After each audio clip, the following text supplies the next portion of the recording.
think accessibility is a kind of nice to have thing, something that you do later when you have time, budget, and the legal reason. But what if accessibility is actually a growth advantage, a storytelling advantage, and a leadership advantage? And what if the real unlock is not the perfection, but it's the practical changes that you can start this week? So, hey, dear listeners, welcome back to another powerful episode of Mind Meets Machine, where we explore how humans and technology can work better together with more clarity and less noise. I'm your host, Avik, and today I'm joined by a lovely guest. Please welcome Maxwell Ivey. So, welcome to the show. Well, thank you for having me. I really appreciate you giving me the opportunity, and I look forward to us having a great conversation. Exactly. And I'm really happy that you joined us today. And before we delve deep into the discussion today, I'll quickly love to introduce you with all the listeners. Dear listeners, Maxwell is known as, obviously, I'll be calling him Max, but he's known around the world as the blind blogger, an accessibility expert, and the long-time online entrepreneur who helps business owners understand what accessibility really does for the growth and inclusion. And in this episode, we are getting practical, like what accessibility actually means and why it matters beyond the compliance, and how to build it into your control and in your content, your products, and your mindset without getting overwhelmed. So I'll not take much of your time, dear listeners. Let's get started. Welcome to the show again. So Max, before we get into kind of tactical thing, I'm really, really very curious that when you look back 2007, teaching yourself HTML just to get online, what do you remember? Like most about that early season of figuring it out? I remember thinking that if I hadn't absolutely needed to do it, I would have never done it.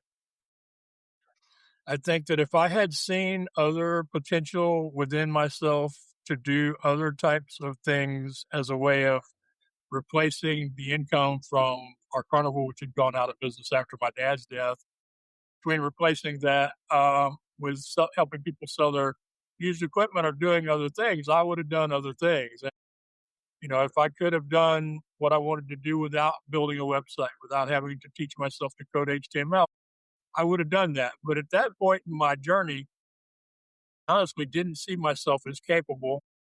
And I felt like I only had one way forward.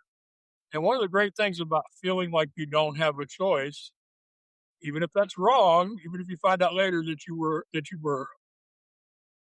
were misinformed about yourself, it causes you to do things that you don't want to do, that you don't enjoy doing. One of the things it taught me is that there are solutions around us, that all the time there are many solutions to whatever problem or challenge we're facing.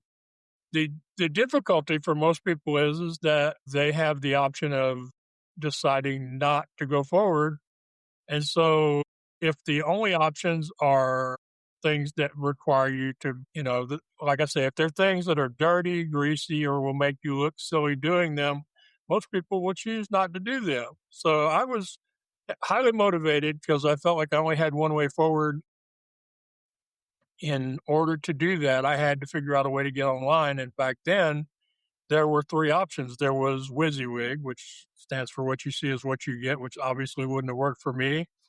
There was coding your own website, and there was paying somebody else to build a website. Most of y'all are not familiar with this, but in the very early days online, people were charging thousands of dollars to build 4 and 5 page websites. So Yeah. that was not an option for me. So I went with what was available to me. And, after I figured out how to build a simple website, then people said I had to have a blog. So I did that. And then through the blog, I rediscovered my love of writing and storytelling.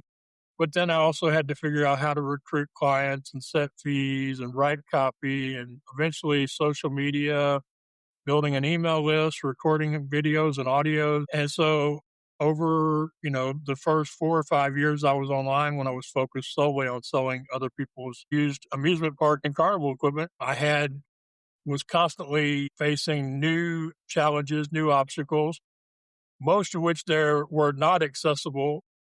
Mm. Most of the time, the people who were responsible for those companies were not interested in making them accessible. So, you had to figure it out or find other people who had figured it out. And of course, I did reach out to a lot of companies directly over the years, and some of them were willing to either make small changes or to do things for me so that I could accomplish my goal.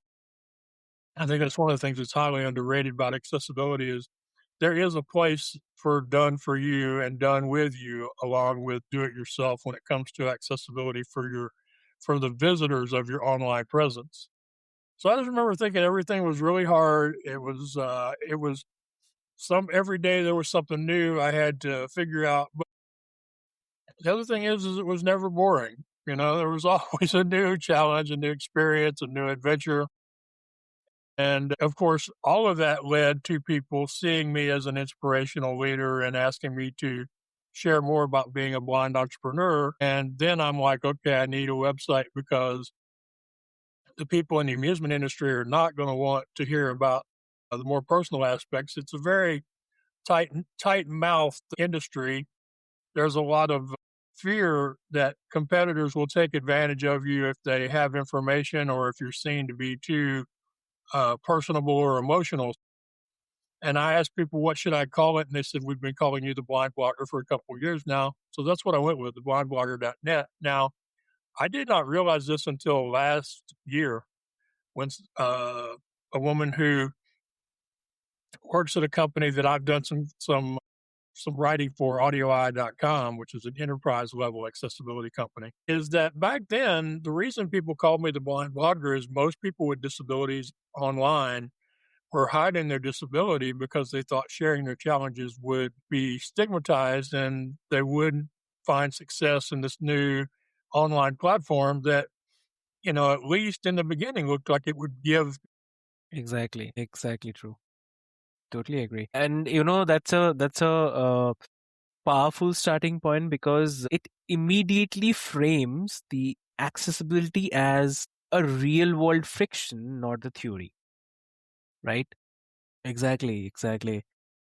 And also, like, a lot of people hear accessibility and think that it's only for a kind of small groups or it's only about the legal risk and something. So when you hear that, what do you want to correct first? Hmm. Correct. Hmm. Exactly. Correct. Hmm. Correct.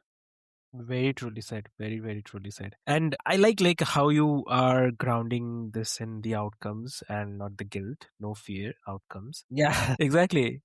And so from that perspective, like suppose if someone listening and they want to do better, but doesn't know like what inaccessible looks like. So what are the most common mistakes that you see on the websites, the content or the podcasts? Yeah. Hmm. Yeah. Hmm. Very true. And also, like, that's useful because it gives people a mirror. Like, let's push this a little further with a practical scenario. Like, imagine uh, a founder says that I am bootstrapping, right? And I cannot rebuild my site and I can barely keep up with the content. So, what will be the smallest set of changes that gives them the biggest accessibility win? Okay. Uh-huh. Hmm. Correct. Hmm. No, sure. Hmm. Hmm. Correct. Hmm. Yeah. Got it. Totally got it. Who amazing. So, and also like for the listener who's dealing with the adversity right now and quietly thinking that I don't know if I have what it takes. So, what would you want to say them in a way that they feel that feels real and not a kind of cheesy? Oh, okay. So I'm saying, like, for a listener, suppose who is dealing with the adversity right now, and they may be thinking that I don't know if I have what it takes. So, what would you say to them? Kind of, yeah. Hmm. Amazing. That's a great discussion, I would say. And before we move, I'll quickly love to ask you where people can find you. That's definitely great. That's really great. So, dear listeners, what I'll do is I'll put all the links into the show notes for your easy reference. And before we move, I'd quickly love to say that if this episode hit you, here's your simple next move. Pick one place where people get stuck, your website, your content, your podcast, and make one improvement this week. Not perfect, but just better, right? So thanks for joining on Mind Meets Machine. And if you want more grounded conversations like this, please follow the show and share this episode with someone building a business that actually includes people. So see you next time. Thank you so much. Hey, I cannot see you. I don't know why. I cannot see you. I don't know. I don't know what happened. Yeah, yeah, it's